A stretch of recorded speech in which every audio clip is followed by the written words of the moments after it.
मित्रांनो बघू शकताय इथं ह्या सापाला गोचीड लागलेले आहेत। या दोन गोचिड आहेत ज्या त्या रात्रीचे जवळपास 11:15 वाजलेले आहेत। अजून जेवण नाही झालेलं माझं।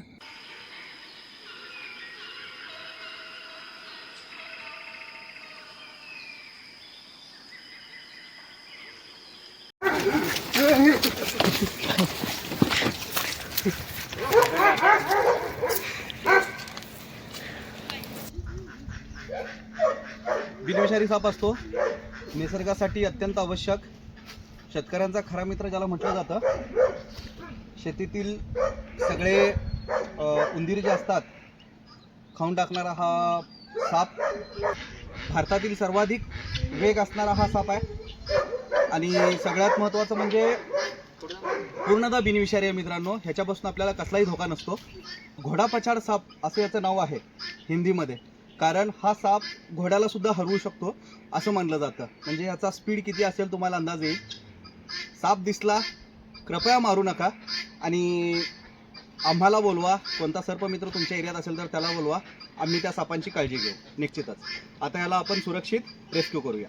मित्रांनो बघू शकताय इथं ह्या सापाला गोचीड लागलेले आहेत आणि गोचीड लागणं म्हटल्यावर थोडंसं धोकादायक असतं सापासाठी आणि आपण ह्याला घरी जाऊन आता व्यवस्थित ट्रीट करूया।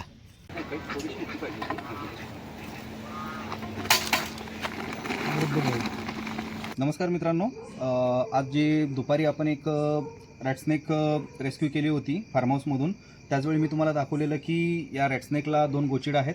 मित्रांनो, सर्पमित्र वगळता इतर नागरिकांना हे कदाचित माहीत नसेल की सापांना सुद्धा गोचीड लागू शकते।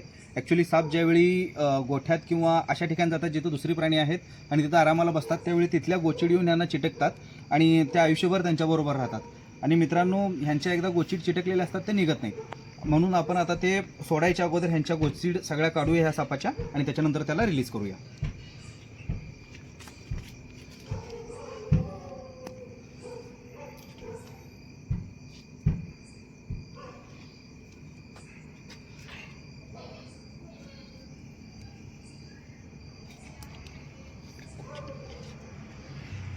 आणि कुठे आहेत का बघ।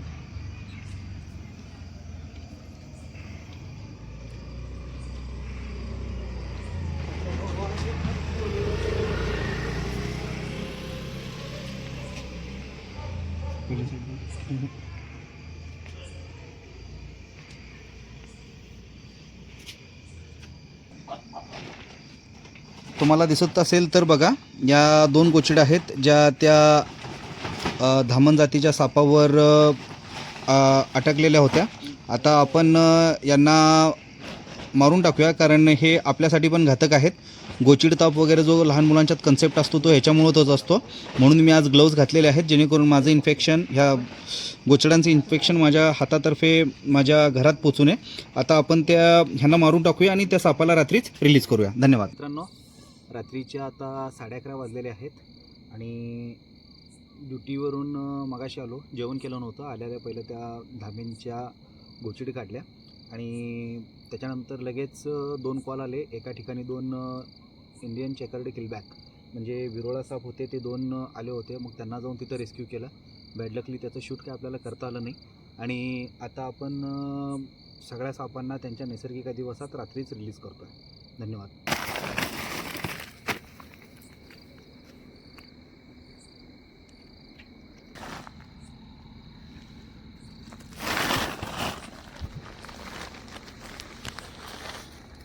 बघू शकता मित्रांनो, फुल साईज विरोळा आहे। त्याला पण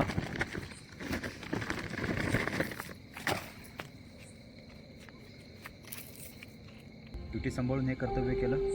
रात्रीचे जवळपास 11:15 वाजलेले आहेत। अजून जेवण नाही झालेलं माझं। जर माझी ही निस्वार्थ सेवा, निःशुल्क सेवा जर आपणास आवडली असेल आणि एक पोलीस त्याच्या ड्युटीच्या बियॉन्ड जाऊन जर मानवतेची सेवा करत असेल, हे जर तुम्हाला आवडत असेल तर प्लीज माझ्या वरतीतील सर्पमित्र या चॅनलला लाईक करा, शेअर करा आणि सबस्क्राईब करा। मित्रांनो, धन्यवाद। जय हिंद।